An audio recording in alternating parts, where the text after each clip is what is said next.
subscribe to our channel and hit the bell icon so that you know when live we go. Hello and welcome to RAU'S IAS DNS session. We are going to have a discussion on today's newspaper, The Hindu, Delhi edition dated 13th August 2022. We shall take up articles important for civil service examination and we shall discuss them as per the demand of the exam. This is a lead article from page number 6, Moving Policy Away from Population Control.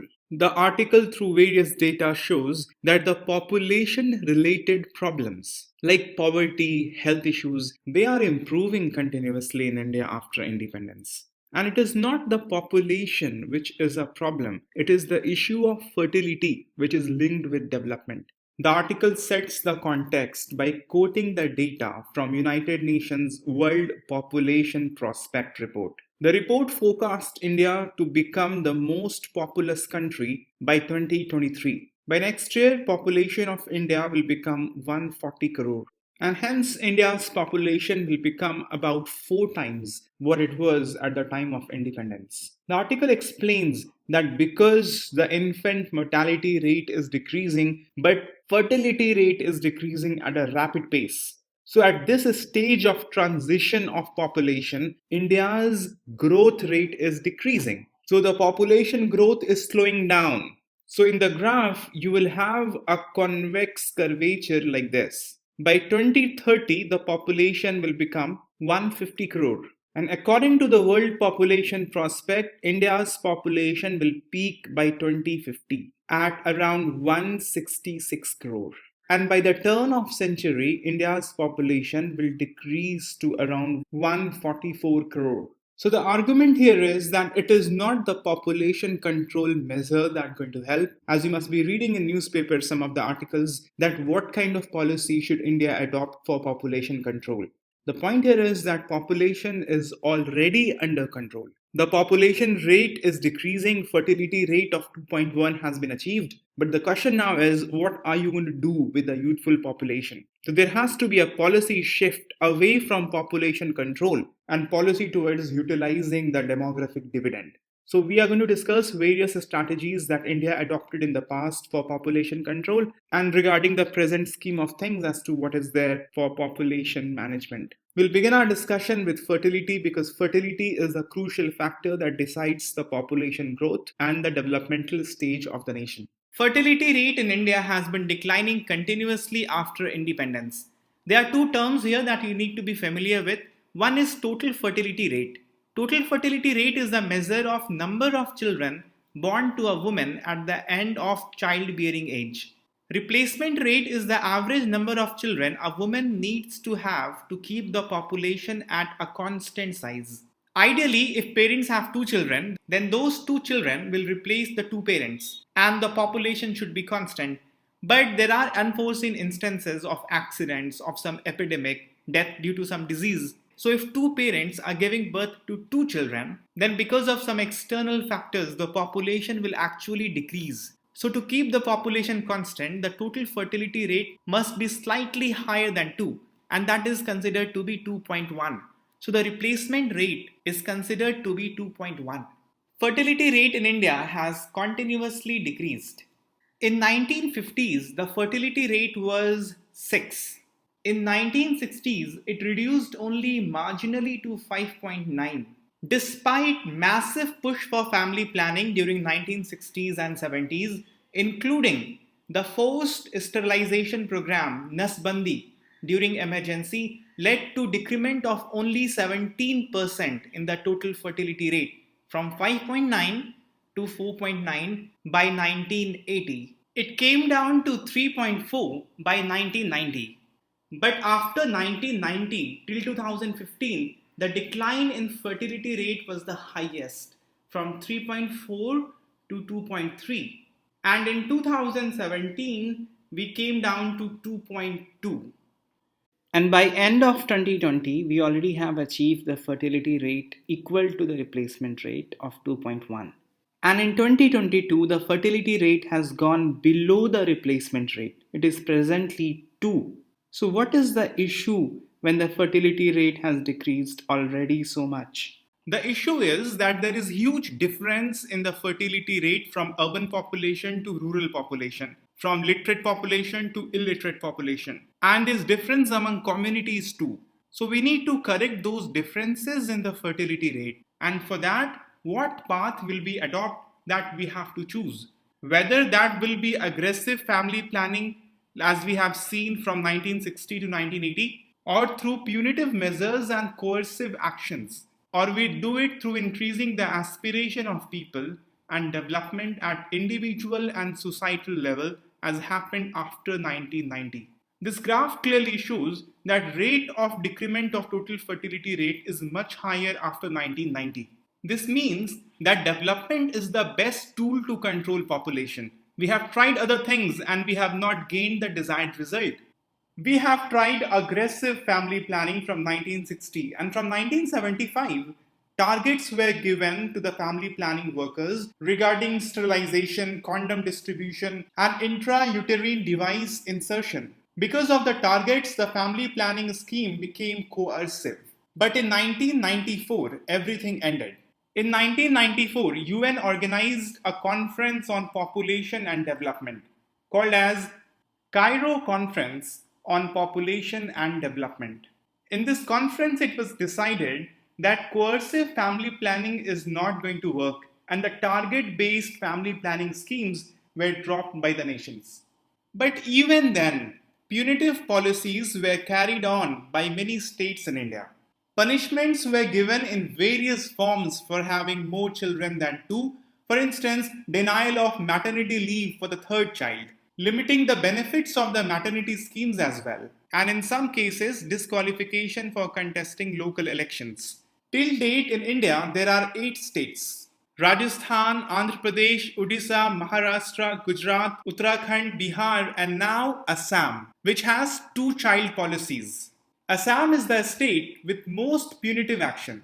It has barred anyone with more than 2 children from running any kind of elections, holding a government job, or being eligible for government schemes and entitlements.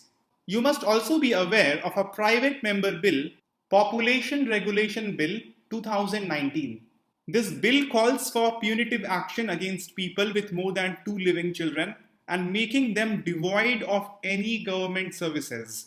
The bill also suggests that government employees should give an undertaking that they will not procreate more than 2 children.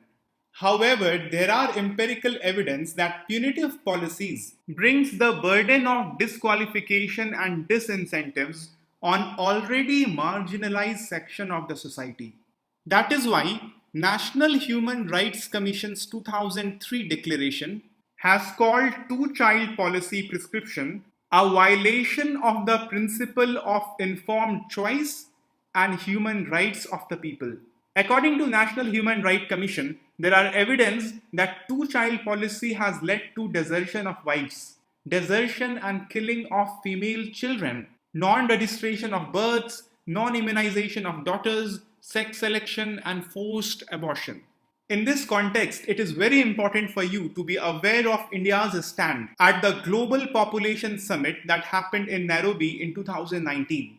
At the Global Population Summit, India has took a stand that the best way for population control is to give voluntary and informed choices of contraceptives to people. India has reiterated its stand of guaranteeing voluntary and informed choice of contraception to people. India also said that it would increase its basket of contraceptives and improve the quality of family planning services. So that can be taken as the official stand that India took at the Global Population Summit as the stand of Government of India on population control. So it's very, very important, and this has to be used in any means answer pertaining to population control.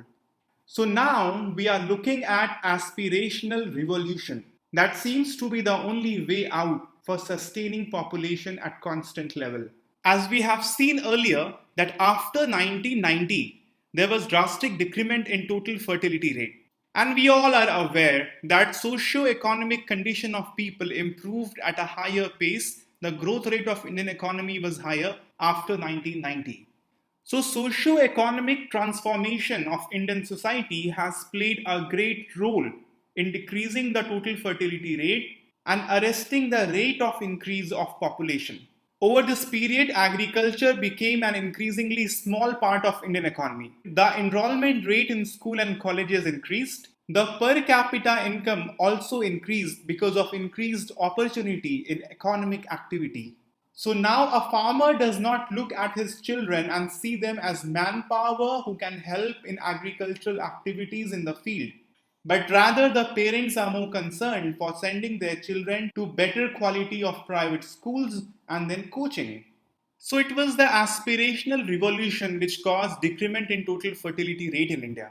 What the government needs to ensure is that the health and family welfare system is up to this challenge and provides contraception and sexual and reproductive health services that allow individuals to have only as many children as he or she wants.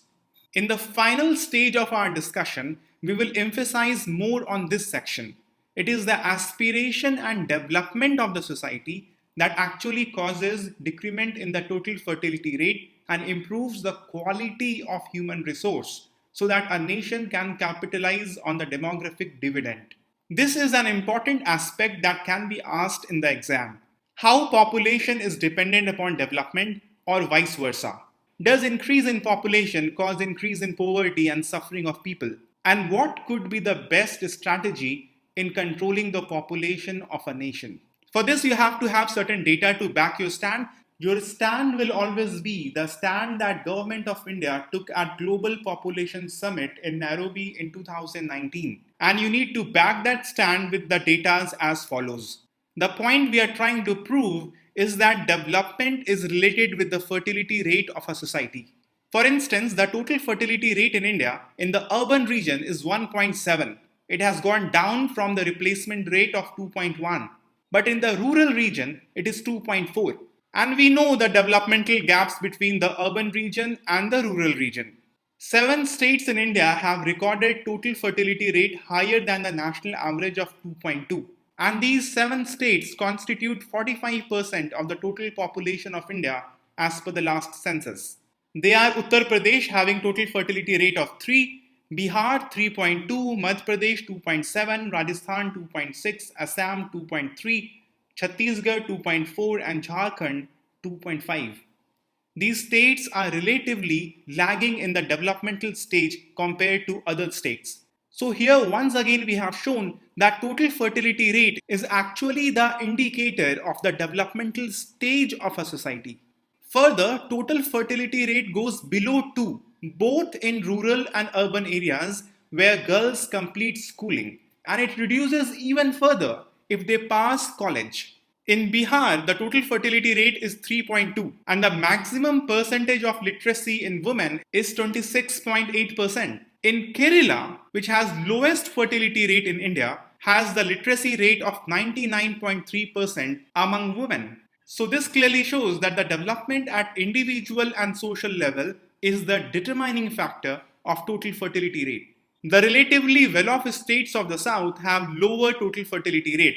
In Kerala is 1.7, Tamil Nadu 1.6, Karnataka 1.7, Maharashtra 1.7, Andhra Pradesh 1.7, Telangana 1.7. If you talk on the community level, different religious social communities in India also have different total fertility rate. But even in that, the determining factor is development rather than the religion or the social belief. For instance, the total fertility rate in 2011 in Uttar Pradesh was 3.3. In Kerala, it was 1.8. The national average was 2.4. If you look at two major communities in these two states, in Uttar Pradesh, the Muslim population rose by around 25%. But in Kerala, the Muslim population rose by around 13% between 2001 and 2011. If you look at the Hindu population in Uttar Pradesh, it rose by 18.9%. And the Hindu population in Kerala rose by 2.8%. So if you see, the Muslim population rose greater in Uttar Pradesh than in Kerala, and same goes for Hindu population, and same would go for any other community or any other religion or even atheist people. So this is basically a developmental phenomena and not a phenomena so much related with the belief or the religion or the caste or the custom. So using these data, you can comprehensively prove your stand. that total fertility rate is actually the indicator of the developmental level of a community, of a state, of a nation. In conclusion, I'll say two things. Number one, total fertility rate and the rate of population growth is dependent upon the developmental stage of a nation. And number two, people should not be looked as burden. So we should not coercively try to reduce the population of a nation. Rather, we should ensure the development of every citizen. If we do that, there will be no problem at all. Julian Simons, in his book The Ultimate Resource, has written that human beings are the ultimate resource. Human beings interact with each other in a positive some ways. Population is never a problem, provided there is a skill, there is civic sense. Nicholas Eberstadt, he was an American political economist. He has said that there is no correlation between population density and poverty, implying that population of a nation does not put burden on the resources of the nation. He gives example that Monaco has 40 times density of Bangladesh. Still Monaco is very prosperous. Similarly, Bahrain has 3 times population density of India and HDI index of Bahrain is 0.8. So population of a nation is resource and not a burden. There is an article on page number 8, Electricity Bill Problematic, as per the view of opposition. See, this bill was introduced more than a year back, and recently this bill has been sent to the standing committee. So there is no point discussing the details of the bill because we do not know in what form it will be finally passed based upon the recommendations of the standing committee. Here we shall just have a cursory discussion over the broad contour of the bill, which is likely to remain the same even after the scrutiny by the standing committee. In the recent past, India has made rapid strides in the power sector. Today, India is the third largest producer of electricity. However, power distribution remains the weakest link in the entire supply chain of the power sector.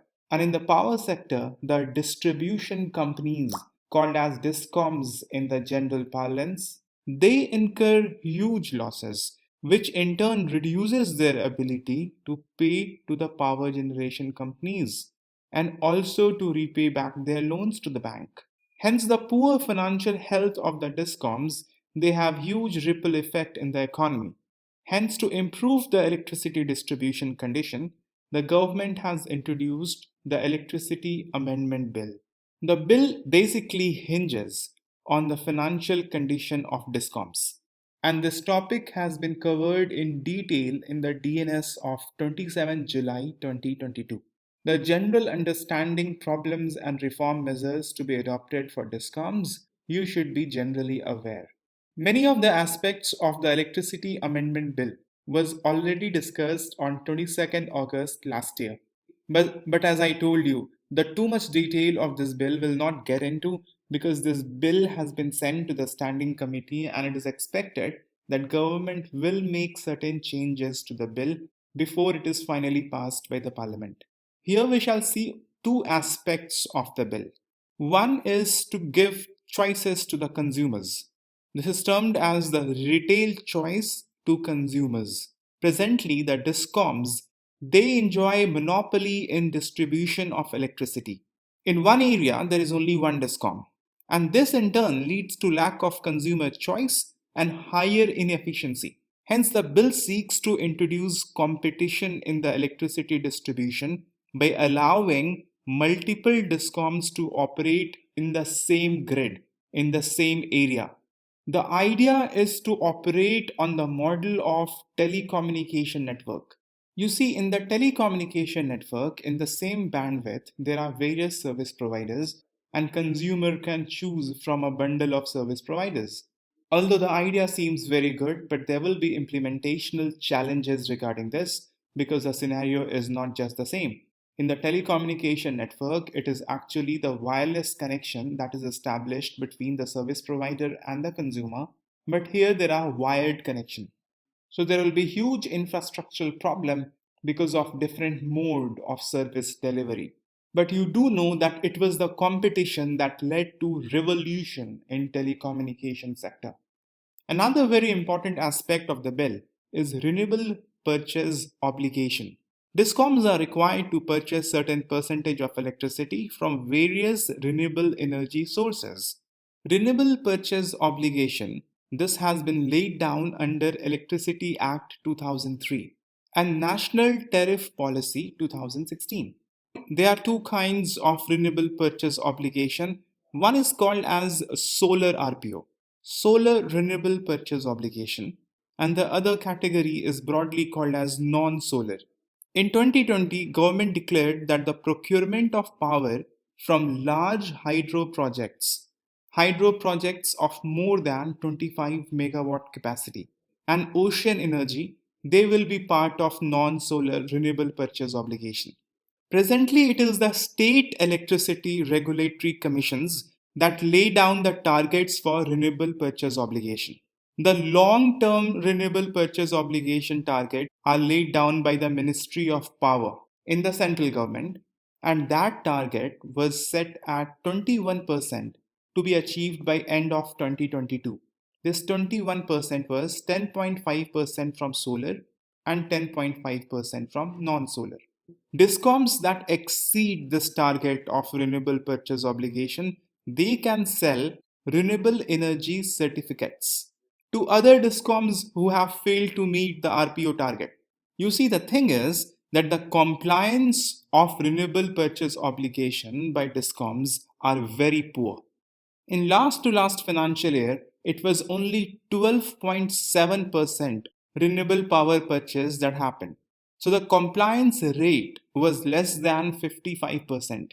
What the Electricity Amendment Bill has done, it has said that a minimum percentage for renewable purchase obligation year on year targets, not just the broader 5-year target, that will be set by the central government. And failure to meet those targets will be punishable. They have mentioned some penalty of 25 to 50 paise per kilowatt of shortfall, but that number is not important yet because the bill has not been passed. But the bill intends to make the non-fulfillment of target as punishable. The rationale behind the idea is you would be aware that India's new target for installed power capacity from renewables is 50% by 2030. It has been recently increased from 40% to 50%. 50% of total energy produced should come from renewable energy sources.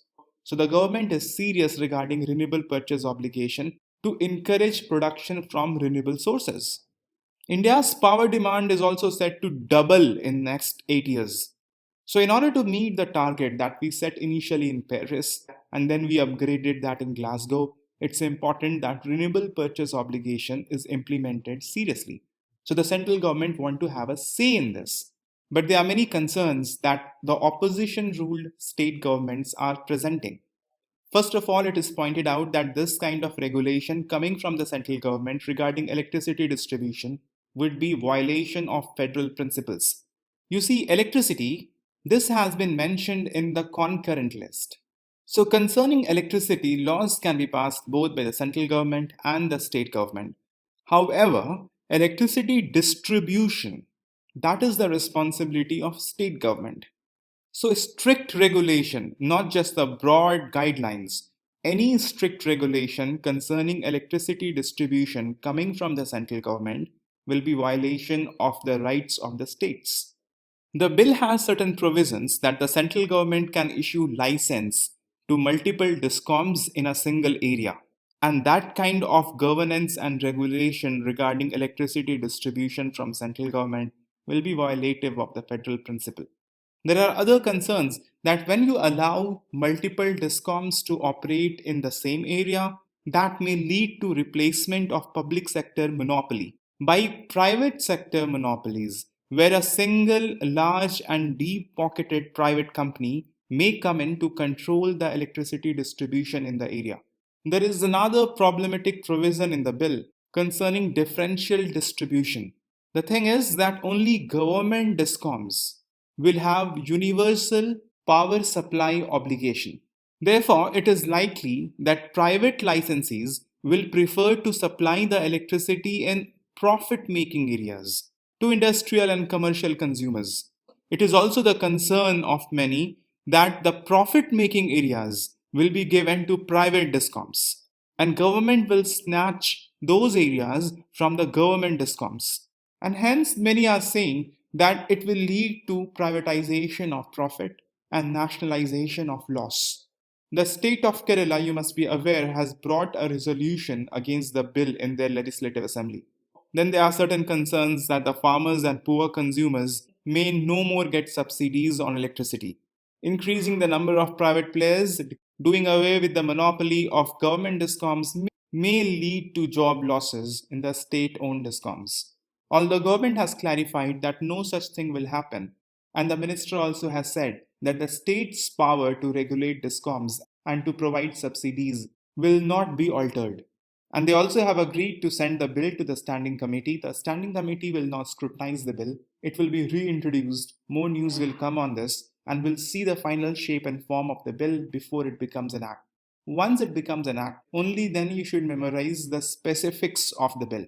Till then, knowing the broad contour would be good enough. There's a small news article on page number 8. Centre begins a scheme to rehabilitate beggars. Recently, Social Justice and Empowerment Ministry has announced the launch of a Smile 75 initiative. The purpose is to rehabilitate persons engaged in begging.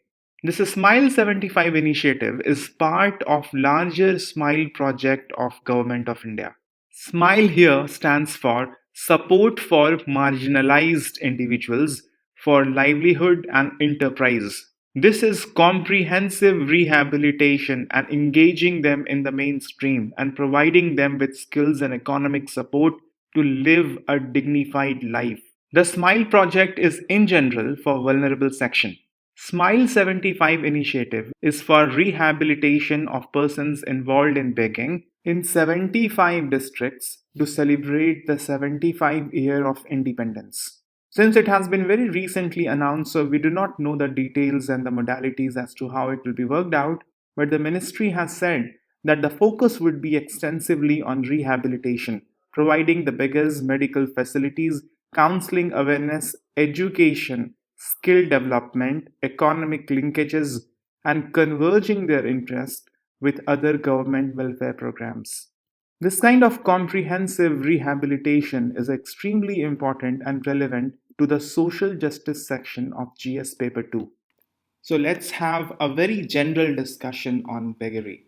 According to the last census of 2001 and the extrapolation of that, there were around 410,000 beggars in 2015. West Bengal was the state with highest number of beggars. Beggary as such is still today in India is a criminal act. This was criminalized at the time of British, and Bombay Prevention of Beggary Act 1959 acts as the legislation which is the basis of many state legislation that still criminalizes beggary. Bombay Prevention of Beggary Act 1959 has a definition for beggary, which is very problematic. The Act defines beggary as an activity of having no visible means of subsistence and wandering about or remaining in any public place in such condition or manner as makes it likely that the person doing so exists by soliciting or receiving alms, doles, food, gifts for free. And people who are found begging, they can be arrested without any warrant, can be sent to beggary homes, can be put in jail for 1 to 3 years. See, there are problems with criminalization of beggary on multiple levels. First and foremost, beggary is the indicator of chronic poverty. Criminalizing beggary effectively means you are criminalizing poverty. It is putting double burden on poors. It violates basic human dignity. It violates right to life and personal liberty under Article 21. Many courts have seen the act of beggary through different lenses. Begging can be seen as an act using peaceful method by which person sought to communicate their situation and then solicit some help. Thus, criminalizing beggary is violation of Article 19(1)(a), freedom of speech. As we have seen in the definition of beggary, it includes activity which involves wandering about in public places. Criminalization of wandering about in public places violates Article 19(1)(d), freedom of movement. Additionally, as per many articles under DPSP, government has the mandate to provide social security to all citizens. And beggary is basically the evidence that the state has failed to provide that. Beggary essentially must be seen as failure of governance. So criminalization of beggary is the transfer of liability from the government to the citizen. From the sociological perspective, if you see, there exist large number of communities such as Gujars, the Bakarwals, who keep on moving from one place to another. This is how they survive. This is how they live. Many such communities have no conventional means of subsistence. In the definition of beggary, you have activities involving no visible means of subsistence. Many of the tribal community will be easily included in this definition of beggary. That is why in 2016, the central government made an effort to decriminalize beggary and rehabilitate beggars. In the Parliament Person in Destitution, Protection, Care and Rehabilitation Model Bill 2016 was introduced. However, the bill is yet to see the light of the day. There is a need that this model bill is enacted and the state government then have their own legislation as per this Model Act of Central Government. Under GS Paper 3, in the Internal Security section, you cover the problem of trafficking. It is true that there are existence of organized beggary, which involves human trafficking. And that is a major problem, not beggary on individual level. The two must not be mixed. Law on trafficking must be strengthened, administration must be beefed up, and begging rackets must be cracked down. But individual beggary that comes out of abject poverty, that must be seen with an empathetic lens. Many of the state governments, especially Odisha and Bihar, have come up with model laws. The Mukhyamantri Bhiksha Vitri Nirvan Yojana of Bihar government is one of a model for protection and empowerment of beggars. Once the Model Act of the central government is enacted, then the state government must take initiative to empower and rehabilitate the beggars. There is a news article on the business page today. Corporate tax revenue rose by 34% in the first 4 months of this fiscal year. The IT department on its Twitter handle has said that the low rates with no exemptions has really paid off. They have given the numbers that in the last fiscal year, the jump in the corporate tax revenue collection was 58%. And even if we compare to the pre-COVID era, the jump was still of 9%. From the perspective of prelims examination, let's see certain pointers. First of all, you should be aware of different buckets from where the tax revenue collection of the government happens. Presently, the bucket from where the highest amount of tax comes, that is GST. Although these numbers keep on changing, before your prelims examination, you have to get the updated numbers. For the last fiscal year, 28.5% of revenue generation was from GST, and very close, 28.1% was from corporate tax. The personal income tax was 26.3%. That's also pretty close, all these three numbers. Excise was 11% and custom was 5.7%. The tax revenue of Government of India in the last fiscal surged by 34% overall. You might like to know the rough figure on the total tax revenue, which is around 27 lakh crore. Talking of last fiscal year, the corporation tax rose by 56.1%. Personal income tax also grew by 43%. Overall, direct tax grew by 49%. Overall, indirect tax grew by 20%. Custom duty went up by 48%. Excise contracted by 0.2%.